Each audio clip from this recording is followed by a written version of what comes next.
senyum balik manyetnya. Senyum le ganyan, senyum tapi. Hana mungkin lah. Pasti ganyan biasa mah hana senyum. Karena tabe-tabe ganyan but lah kama manyet hana debit-debit. Wadah debit ulua kama manyet merumpok ngurung. Agai manyet je ganyan.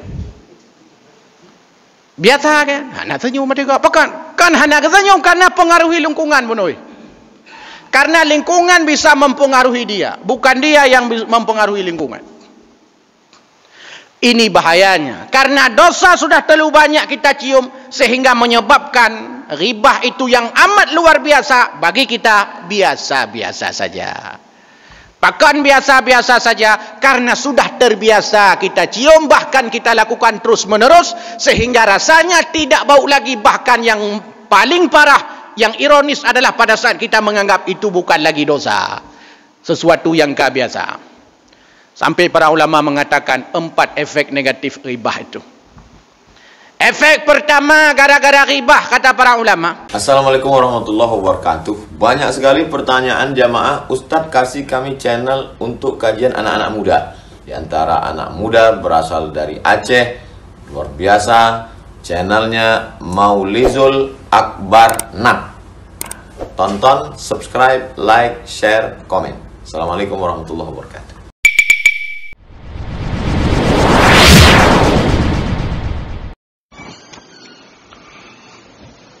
Assalamualaikum warahmatullahi wabarakatuh. Alhamdulillah.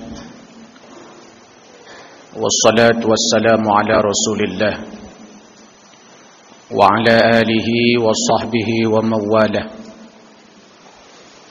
Allahumma subhanaka la ilma lana illa ma 'allamtana innaka antal alimul hakim. Rabbana zidna ilma warzuqna fahma. Rabbi shrah li sadri wa yassir li amri wahlul 'uqdatam min lisani yafqahu qawli birahmatika ya arhamar rahimin. Hadirin wal hadirat, jamaah salat maghrib yang dimuliakan Allah Subhanahu wa taala. Untuk mengisi pengajian kita malam ini sambil berniat i'tikaf menunggu salat Isya, mari kita renungkan beberapa riwayat dan kisah yang mudah-mudahan memberikan motivasi dan sekaligus menjadi pelajaran ibarah pada malam yang mulia ini. Kisah pertama, suatu ketika Rasulullah sallallahu alaihi wasallam sedang berada di dalam rumahnya, sedangkan beberapa sahabat sedang berada di dalam masjid. Kita tahu bahwa rumah Nabi dengan masjid hanya dibatasi oleh dinding. Rasulullah berada di dalam rumah, para sahabat berada di dalam masjid. Lalu tiba-tiba para sahabat melihat ada seseorang yang masuk ke dalam rumah Nabi membawa daging. Masuk ke dalam rumah Nabi membawa daging.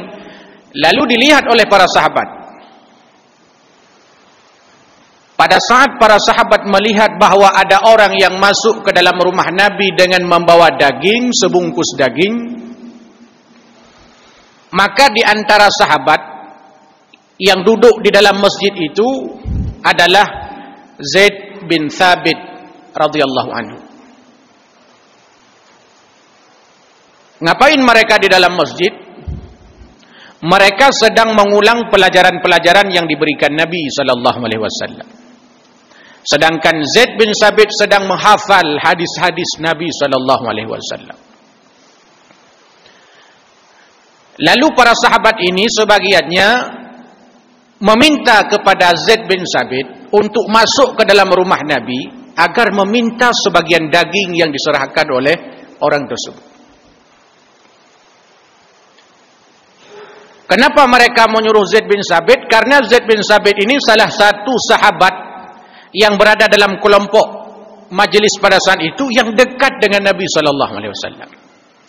Sehingga mereka meminta, Zaid, tolonglah kau masuk ke dalam rumah Nabi, lalu kau minta kepada Nabi daging, bahwa katakan kepada Nabi, kita sudah lama tidak makan daging. Katakan kepadanya, inna lam na'kul lahmi, kita sudah lama tidak makan daging, kadza wa kadza. Mendengar permintaan sahabat, lalu Zaid bin Sabit masuk ke dalam rumah Nabi. Ketika Zaid bin Sabit masuk ke dalam rumah Nabi, nah, sebagian sahabat yang berada di dalam masjid itu mulai membicarakan, dalam tanda kutip, keburukan Zaid bin Sabit. Punya bahasa tanya lambat Zaid bin Sabit. Hana pahlah, kurang pahlah. Pokoknya membicarakan sesuatu yang tidak disenangi oleh Zaid bin Sabit. Lalu masuk Zaid bin Sabit ke dalam rumah Nabi, lalu ia berkata kepada Nabi SAW, ya Rasulullah, berikan kepada kami sebagian daging yang diserahkan oleh orang yang tadi. Kenapa? Inna lam na'kul al-lahmi. Kami sudah lama tidak makan daging. Kami sudah lama tidak makan daging, ya Rasul. Lalu Nabi SAW bersabda kepada Zaid bin Sabit, wahai Zaid, qad akaltum al-lahmi.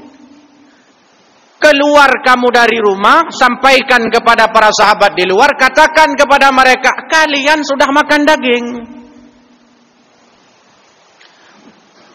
Keluar Zaid bin Sabit, dikatakan kepada sahabat, wahai sahabat, kata Nabi, kalian sudah makan daging. Ngapain tadi ngaku-ngaku belum pernah makan daging? Sudah lama enggak pernah makan daging.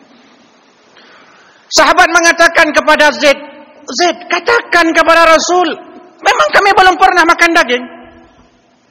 Masuk lagi Zaid bin Sabit, dikatakan kepada Nabi, ya Rasul, mereka belum pernah makan daging. Sudah lama enggak makan daging. Enggak, barusan dia makan daging. Barusan dia makan daging. Keluar lagi Zaid bin Sabit mengatakan tidak. Sampai mereka semua datang masuk ke rumah Nabi. Ya Rasul, kami belum, sudah lama enggak makan daging. Apa sudah lama?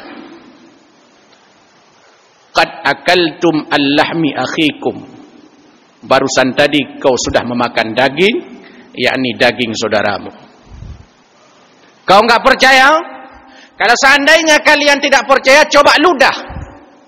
Maka sungguh akan keluar daging itu. Lalu diludah oleh sahabat. Ketika diludah rupanya benar, keluar daging yang berdarah. Kisah pertama. Kisah kedua, sedang dalam sebuah perjalanan pulang daripada peperangan. Di antara sahabat yang berada di dalam rombongan itu Umar bin Khattab radhiyallahu anhu dan Salman Al-Farisi radhiyallahu anhu dan para sahabat yang lain sebagiannya.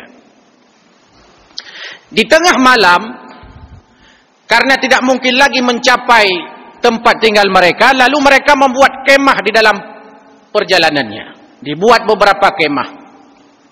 Salman Al-Farisi dalam perjalanan tersebut termasuk yang agak terlambat sampai ke kemah. Sehingga pada saat Salman Al-Farisi sudah sampai di kemah, kemah sudah dibuat, didirikan oleh sahabat yang lain. Sehingga sahabat yang lain pun sudah membagi aktivitasnya, pekerjaannya. Ada, kalau bahasa kita, ada yang memasak nasi, ada yang menyiapkan makanan, ada yang menyiapkan lauk. Sedangkan Salman Al-Farisi agak terlambat karena kelelahan. Sehingga pada saat sampai ke kemah, lelahnya luar biasa Salman Al-Farisi ini. Lalu masuk ke dalam kemah, tidur, istirahat. Lalu para sahabat lain mengatakan,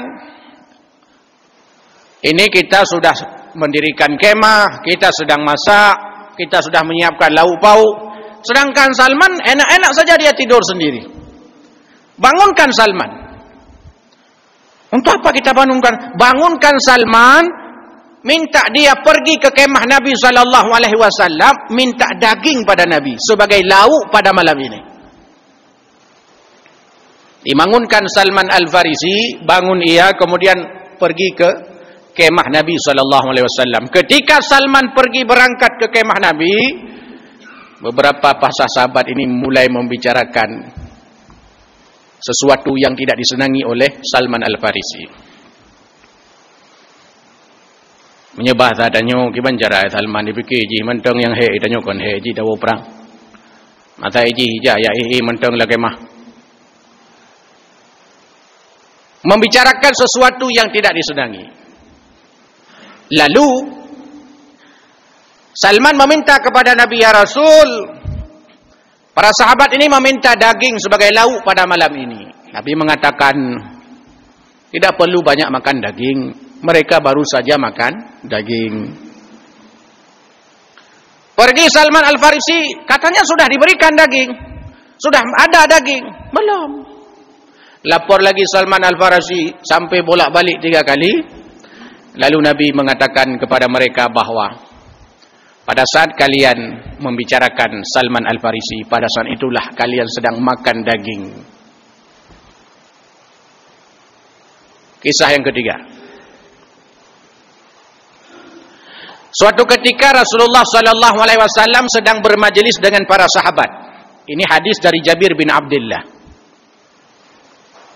Sedang-sedang mereka duduk bermajelis mendengar pengajian, kalau bahasa kita ilmu dari Nabi SAW. Tiba-tiba muncul bau yang tidak sedap. Muncul bau busuk. Pada saat muncul bau busuk tidak sedap, lalu Jabir bin Abdullah mengatakan, ya Rasul, kenapa di daerah majelis kita ini kok bau busuk sekali, luar biasa? Lalu Nabi mengatakan, wahai Jabir bin Abdullah, bau busuk yang sedang kita cium ini, aroma busuk yang sedang kita cium ini adalah, itu pasti ada orang munafik di sekitar kita ini. Mereka sedang membicarakan orang Islam. Mereka sedang menjelekkan orang Islam. Sehingga bau busuk sampai ke sini, ke dalam majelis kita. Jamaah maghrib yang dimuliakan Allah Subhanahu wa ta'ala. 3 kisah ini ingin menegaskan kepada kita, begitulah salah satu dosa yang menurut kita biasa saja, tapi sebenarnya dosa itu luar biasa. Nama dosa itu ghibah. Ghibah itu menjelekkan orang lain di belakangnya. Ghibah itu menyebut sesuatu yang ada pada orang lain yang tidak disukainya. Orang yang menghibah, sama dengan kata Nabi SAW, dia sedang makan daging. Yang hebatnya lagi, Imam Hasan Al-Basri pernah mengundang orang-orang untuk makan di rumahnya. Pada saat makanan disajikan, sebelum mereka makan, mereka membicarakan saudaranya yang lain, keburukan saudaranya yang lain, aib saudaranya yang lain. Sedang makan. Lalu Hasan Al-Basri marah. Kalian ke sini ku suruh makan kenduri, malah kalian makan daging busuk. Kalian ku ajak ke sini, ku undang ke rumahku untuk makan kenduri, untuk makan bersama, makanan yang lezat, yang enak. Tapi malah kalian datang ke rumahku, makan makanan yang sangat busuk, daging yang sangat busuk, bau sekali. Setelah itu sampai Hasan Al-Basri tidak makan 3 hari. Kenapa tidak sampai makan 3 hari? Karena bau busuk masih melekat di hidungnya. Bau busuk ghibah undangan yang dihadirkan ke rumahnya bertahan di hidung Hasan Al-Basri sampai 3 hari. Sehingga hae gebu sampai leurau. Punya bahasa adanya. Leurau hae gebu gara-gara gutubai urung ghibah. Beda dengan danyo. Danyo tidak ada pajobu, dah pegah kegop.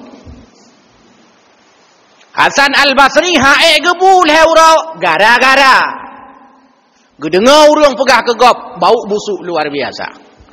Sehingga ahli hikmah mengatakan Nabi SAW tempo dulu tahu kalau ada orang yang sedang menggibah. Kenapa? Karena menyebar bau busuknya. Lalu Nabi tahu bisa menciumnya. Kok bisa Nabi menciumnya?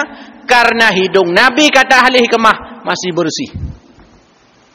Karena hidungnya masih bersih, pada saat mencium dosa ghibah, baunya luar biasa, beliau tahu di sana ada orang ghibah. Iba kedai kopi je na orang ghibah. Ba kedai kopi nyan na cit. Garadeh bina, ba teras masjid bina, lam tago bina inan. Gedepu apakah gedepu karena mubay.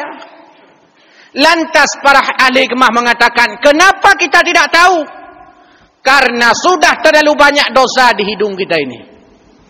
Diumpamakan oleh ahli hikmah sama seperti orang yang sedang menyamak tulang. Orang yang menyamak tulang, urang yang tengah ketamak tulang bro tengah ketamak. Bangkai bro tulang yang tengah ketamak. Nyan thiura baganya cukup yang baik.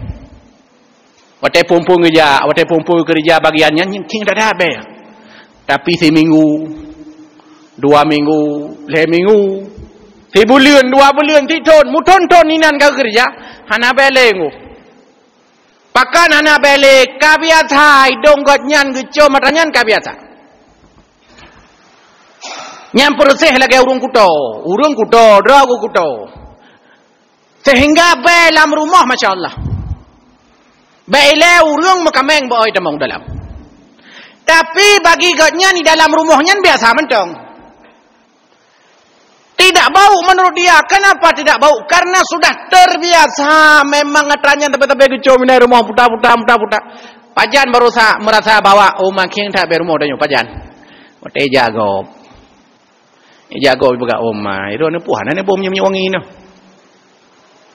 Wah, nani buhuro yang mga beno dalam rumah, pakan agak betu pe rumah. Pajan so depu, gop depu. Tanya apakah hanya depu le? Kabiasa. Maka orang sering mengatakan bahwa lingkungan itu biasanya mempengaruhi kita. Penjaga kamar mayat biasanya jarang senyum, Pak.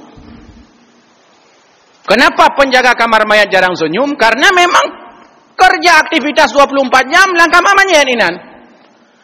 Tak mungkinlah dia senyum dengan manyet. Manyet tamong lagi senyum. Nya iya tak kau senyum balik manyetnya. Senyum le ganyan senyum tapi. Hana mungkinlah. Pasti kan biasa mah hana senyum. Karena tabe-tabe ganyan but lah kamar manyet hana debit-debit. Wadah debit ulua kamar manyet merempok ngurung. Agak manyet jiganya. Biasa kan? Hana senyum mereka. Apakah? Kan hana senyum karena pengaruhi lingkungan bunoi. Karena lingkungan bisa mempengaruhi dia, bukan dia yang mempengaruhi lingkungan. Ini bahayanya. Karena dosa sudah terlalu banyak kita cium sehingga menyebabkan ghibah itu yang amat luar biasa bagi kita biasa-biasa saja.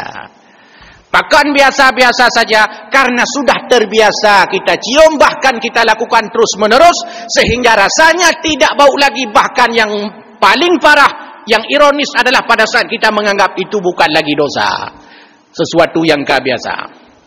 Sampai para ulama mengatakan 4 efek negatif ghibah itu. Efek pertama gara-gara ghibah kata para ulama bisa membuat orang kafir. Bisa membuat orang menjadi kafir gara-gara ghibah. Itu efek pertama. Bagaimana orang bisa membuat kafir gara-gara ghibah? Karena pada saat dia berghibah mengakui itu bukan ghibah. Ia mengatakan, "Laisa hadzal ghibah." Nyokon ghibah. Ghibah itu sesuatu yang diharamkan Allah Subhanahu wa taala. Lalu dia mengatakan, "Laisa hadzal ghibah." Ini bukan ghibah. Artinya dia sudah membolak-balikkan hukum Allah Subhanahu wa taala. Hukum yang haram dihalalkan, yang halal diharamkan. Dosa rayu. Membuat orang kufur. Maka itanya om tanya ribah, tak ribah aja gudi. Beda pegah-pegah ke ribah. Paling tidak dosa rayu sinya. Tapi kalau seandainya dia pegang, tapi nyokon riba, yang kena hidup tanya kadang-kadang dosa, bertambah-tambah menjadi kufur di hadapan Allah Subhanahu wa taala. Dan di antara aktivitas Bani Israel, kenapa Bani Israel itu pada awalnya mereka umat terbaik lalu dihina di hadapan Allah Subhanahu wa taala. Wa anni faddaltukum 'alal 'alamin, dulu dia menjadi umat terbaik.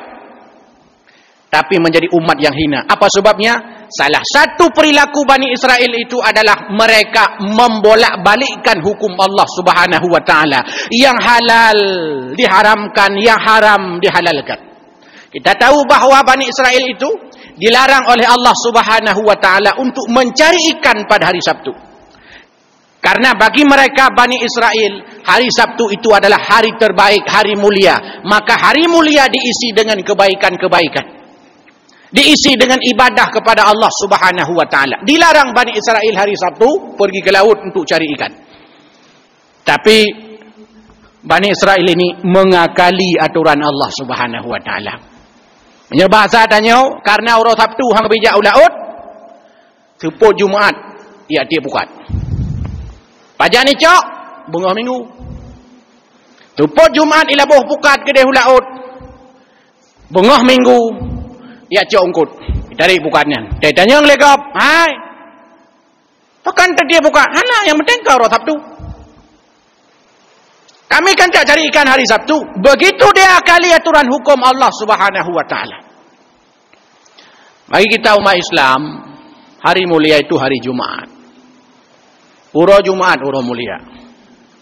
Maka jamun ubu-ubu lui kampung, bahkan mungkin sampai jinoi kampung-kampung dia ya. Uro hana kerja ublang uro Jumaat. Poboi ke? Siap-siap untuk ibadah ke masjid. Ada umur lewenyo hana kerja aja ublang uro Jumaat, masjid hana kerja. Padahal itu juga urang awai hana ajak ublang urang Jumaat, hana ajak ulaut urang Jumaat. Hana pegak kauri urang Jumaat, hana pegak acara urang Jumaat lada urung pakon. Urang ibadah, hari ibadah. Dulu mungkin kita mengalaminya libur hari Jumaat. Bahkan di pesantren-pesantren hari ini masih melanjutkan itu, tradisi libur hari Jumaat, bukan hari Minggu. Ini ibadah yang mesti kita kerjakan pada hari-hari mulia.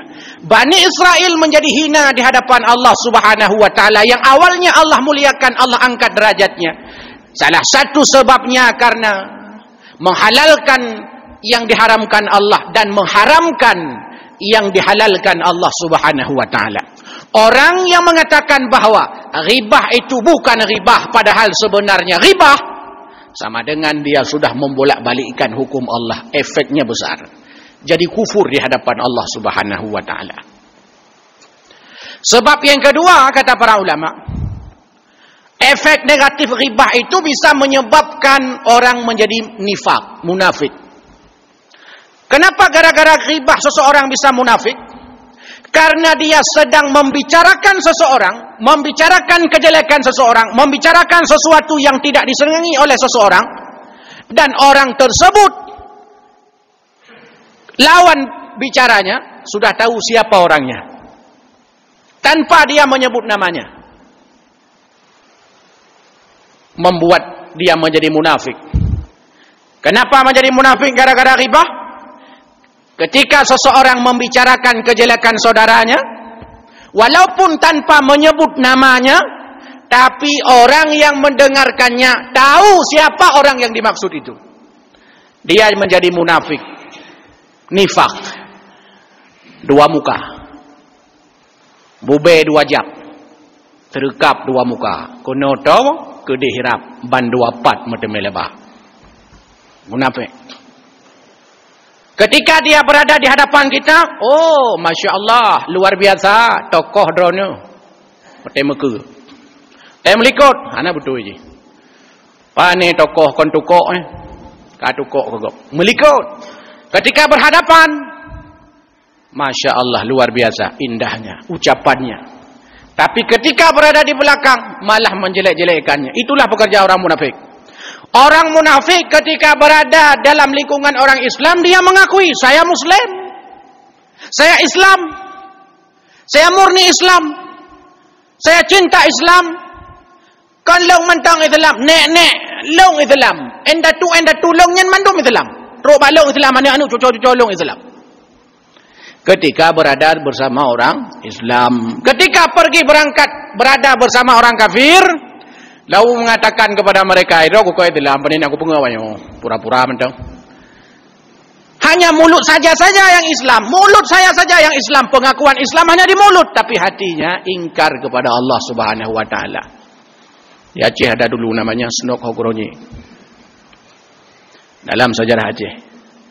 Islam di lisannya, tidak Islam di hatinya, munafik namanya. Bermuka dua muka. Kalau bahasa agama, dzul wajhaini, dua buah muka. Dzalisanaini, dua buah lisan. Ya ku kampung long ule dua buah ule. Tabah timur, tabah barat. Masing-masing ule pembicaraannya berbeda-beda. Bahaya sekali, bisa menyebabkan nifak. Munafik jangan kita anggap Allah memunafik. Yang kita tanya orang Acehnya memang sering meremehkan sesuatu yang mestinya tidak boleh kita remehkan. Dosa kita remehkan. Dosa besar diremehkan. Hai temayang. Hana ada temayang, kono tarayu. Tapi biasa mentang bagi urang, santai menteganya. Pegah bagau lambe ada temayang hai. Cukup parah urulangan. Kenapa? Padahal itu dosa remeh. Ribah juga begitu. Apalagi yang lainnya. Munafik. Alah munafik. Yang bertih lagi orang peleh sunat nah. Sunat. Alah sunat. Peleh sunat. Pai wajib mana pah haji kan. Peleh sunat. Alah sunat. Peleh sunat nah. Padahal mestinya kalau enggak dikerjakan, ia mentang baik berkah menan. Misalkan tidak mau mengerjakan ibadah sunat, diam saja. Tidak perlu kita menyepelekan ibadah yang sunat itu. Orang mencari lebih pada ibadah sunat itu. Ini yang penting kita sadari.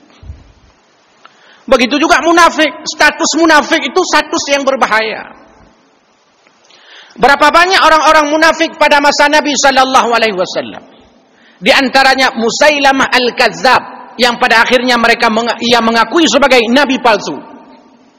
Jadi orang-orang yang mengakui dirinya Nabi palsu, munafik. Mengakui ada Jibril datang kepadanya lalu memberi wahyu, munafik.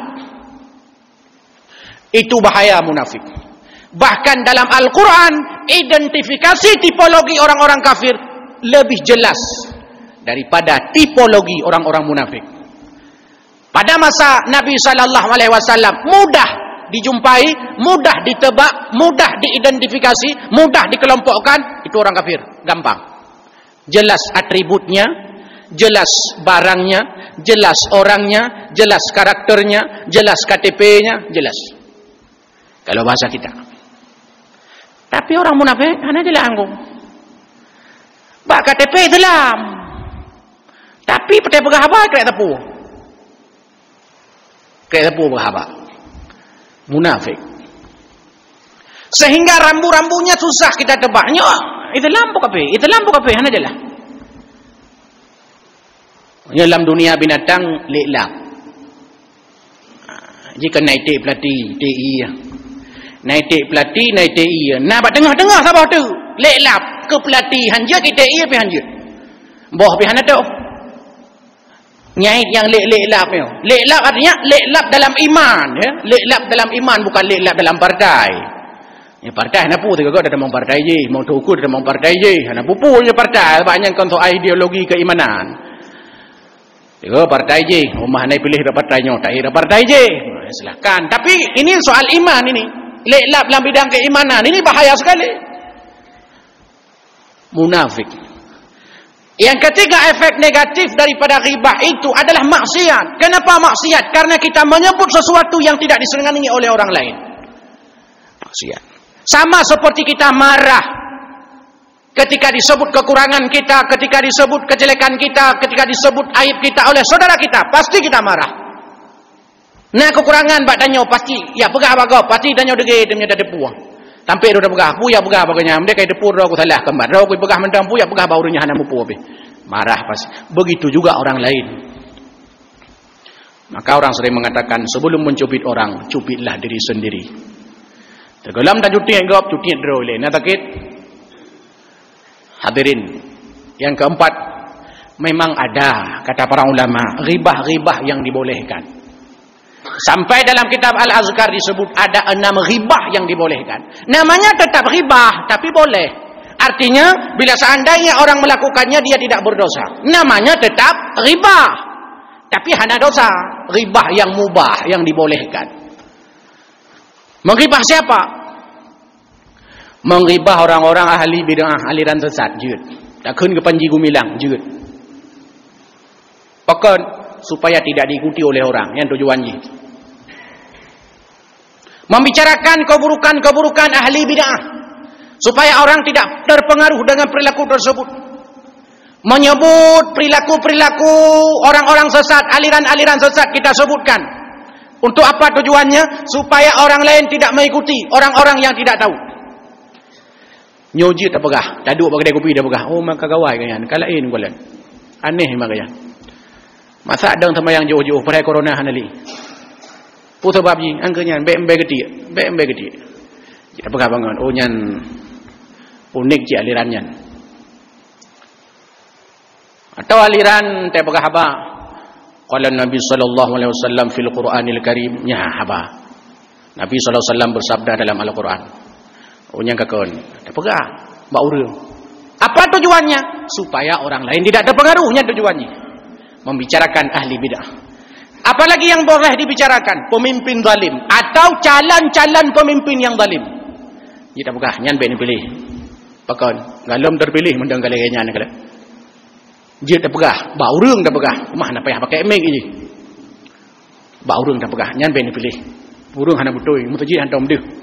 Buat lah kampung tu menak. Peng tak gailu, buat muka sabai. Nyan ben pilih. Kok tanya-tanya payah payah sabai dia. Nyan jid. Tujuan supaya tidak jadi pemimpin orang-orang seperti itu. Karena kita boleh tidak memilih pemimpin-pemimpin seperti itu. Dilarang oleh Allah untuk memilih pemimpin-pemimpin yang dapat merusak agama, merusak warga negara, merusak bangsa. Boleh. Bahkan kita dilarang untuk memilih pemimpin-pemimpin seperti itu. Tapi kalau sudah terpilih itu, ya cium kata baik. Tapi terpilih. Pada saat itu kita wajib taat kepadanya. Kecuali dalam hal-hal yang melanggar perintah Allah dan perintah agama. Tapi hanya dataannya ulil amri dan bukan ipaju sabai dak ipaju sabai saya yang betul kebijakan benar, keputusan betul harus kita ikuti. Kenapa? Sudah jadi ulil amri, sudah jadi pemimpin kita. Maka segala umjud nelu. Maka pemimpinnya talu buka dia.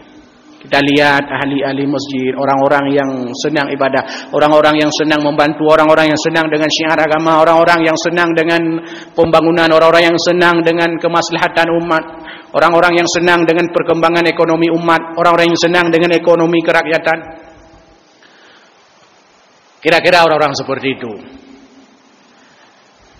Kalau tidak, akan berbahaya bagi orang. Pemimpin zalim boleh. Siapa lagi?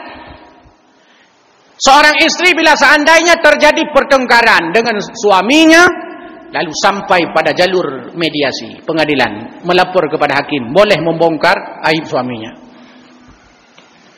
Padahal aib suami itu dilarang untuk dibongkar kepada yang lain. Kenapa? Karena sifat suami istri itu kata Quran adalah seperti pakaian. Uragam urinang suami istri itu digambarkan oleh Allah Subhanahu wa taala dalam Al-Qur'an seperti pakaian. Jadi pak istri kita itu pakaian kita. Suami kita bu itu pakaian kita.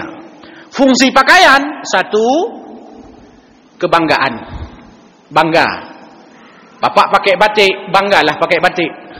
Pakai peci, banggalah kita pakai peci. Tak pegah-pegah. Bilong pecinya aku pakai. Na logo lamino. Betul dah pegah. Nah ino laga atas tulis dalam nangro Aceh Darussalam. Nyo mau ya Aceh tak boleh koi dia jawab. Pegah-pegah. Bangga. Pakaian. Bangga pakai sarung, bangga pakai celana, bangga pakai koko, bangga. Kenapa bangga? Karena pakaian yang kita pakai. Pasangan kita itu kebanggaan kita. Tanya legap. Bila ditanya kepada kita suami, Siapa wanita tercantik di muka bumi ini? Yang bertajuk jawab, istriku. Yang dah jawab kaku. Itu dah jawab. Berik dah jawab menang, tunggu bujut dah jawab menang. Menyahanjit dah jawab menang. Berarti nak masalah. Atau begitu juga seorang istri. Sebanyak apapun pria tampan di muka bumi ini, yang paling tampan itulah suami saya. Walaupun gigi tidak ada lagi. Walaupun gigi orang lain, tapi ini yang paling lega. Itu fungsi pakaian tadi itu. Yang kedua, fungsi pakaian untuk menutup aurat. Karena pertama, pakaian yang kita pakai ini fungsi utama untuk menutup aurat, bukan model, bukan trendy, bukan harga, bukan merek, bukan branding. Tapi apakah pakaian yang kita gunakan ini menutup aurat atau tidak? Itu standar pertamanya. Jangan sampai yang dipikir hanya brandingnya, mereknya, harganya, logonya, beli di mana, dibawa pulang dari mana. Bukan hanya itu, apakah pakaiannya itu menutup aurat atau tidak? Baru setelah itu tapi kecil, punah branding becut, punah merek bajunya, antenyo yang nasen. Jadi pakailah. Itu fungsi. Artinya apa? Suami istri pasangan itu saling menutupi. Kalau pakaian menutup aurat, kalau pasangan suami istri menutup aib, maka jangan sampai di rumah kita ada persoalan, lalu masalah itu muncul kemana-mana, muncul di Facebook, muncul di YouTube, muncul di WA, muncul di Instagram, muncul di media sosial, muncul di masjid-masjid, muncul di warung kopi, muncul di mana-mana pembicaraannya itu. Kenapa? Karena tidak menutup, tidak menjalankan fungsi pakaian dalam berpasangan itu. Tapi di saat tertentu, walaupun terlarang kita menyamparkan aib-aib pasangan kita, pada saat berada di pengadilan, seorang perempuan boleh membongkar aib suaminya di depan hakim untuk mendapatkan keputusan. Pak Hakim, cukup bro akai lekolong. Gesemayang hantom, kriit mati, napakah hantom ujuk, gewo cika hantom, yang berumah puat boh long. Oh tak mantap boh hanya ke berumah. Boleh dilapor. Gepoh long tapi sampai ni kalau ego gehum long kagak dah lain juga dah. Yang kena tampar ganyan encin paraya pakai. Kepegah boleh disampaikan. Begitu juga sebaliknya, untuk mendapatkan putusan yang seadil-adilnya. Yang dia ribah. Tapi nanti ribah cik.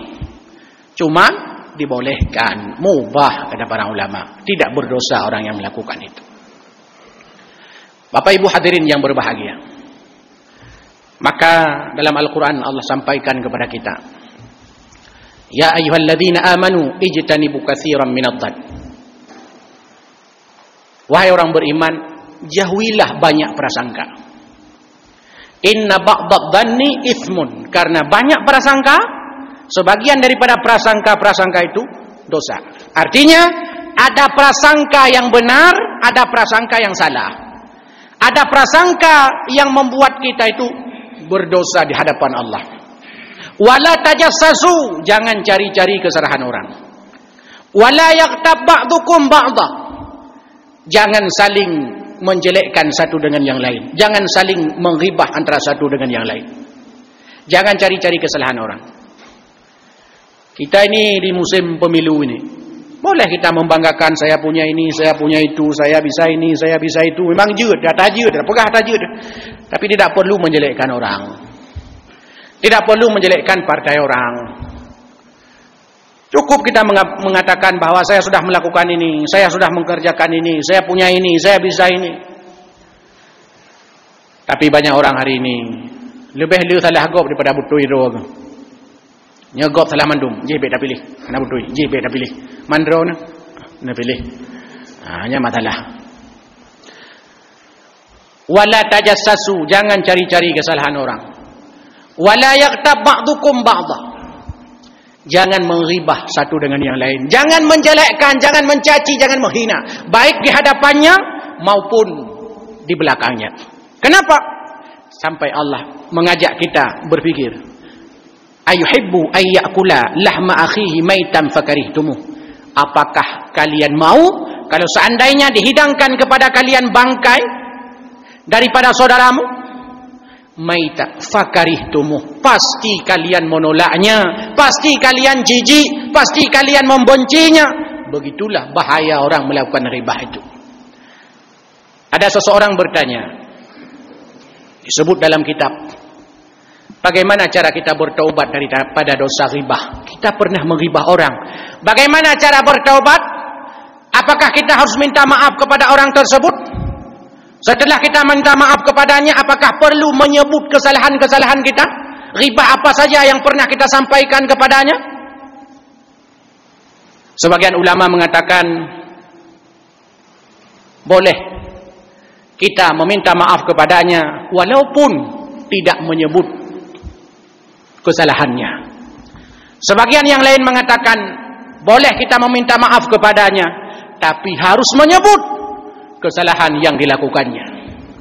Akan tetapi Abu Laith As-Samarqandi dalam kitab Tanbihul Ghafilin menyebut bahawa bila seandainya dosa itu, ribah itu sudah diketahui oleh orang yang kita ribahi, maka kita wajib meminta maaf lalu menyebut kesalahan itu.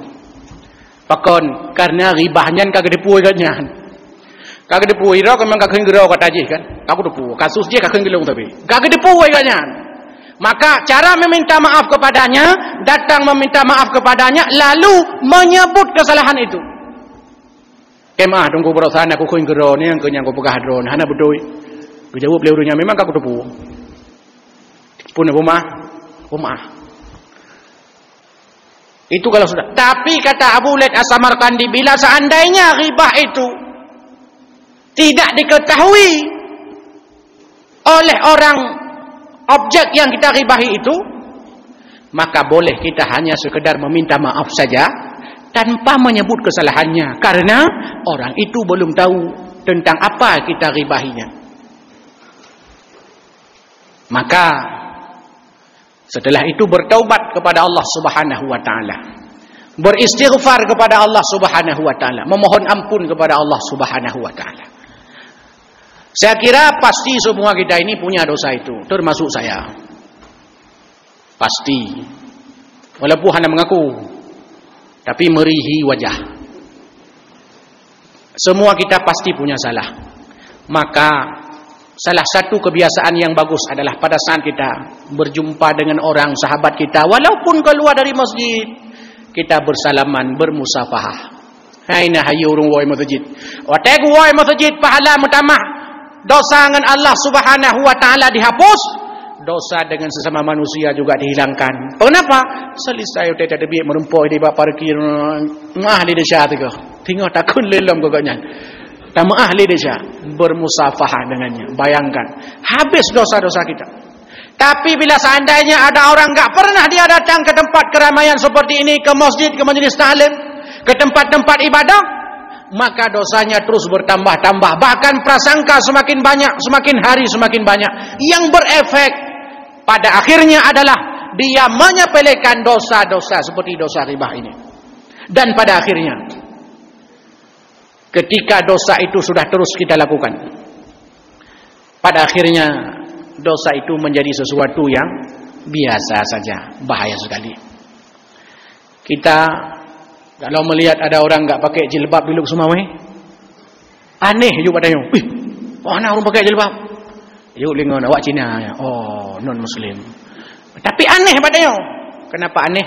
Karena semua perempuan-perempuan lain memakai jilbab. Walaupun luar ketat, tapi memakai jilbab. Oh, kok nak pakai jilbab? Aneh padanya. Bahkan aneh karena masih bersih mata kita ini. Mentenglih mata dia. Hana dosa apa mata dia? Oh ya Allah, apakah hendak pakai jilbab ibunya? Kenapa orang itu membuka nampak lututnya, seorang pria nampak lututnya berarti nampak auratnya? Kenapa dia melakukan itu?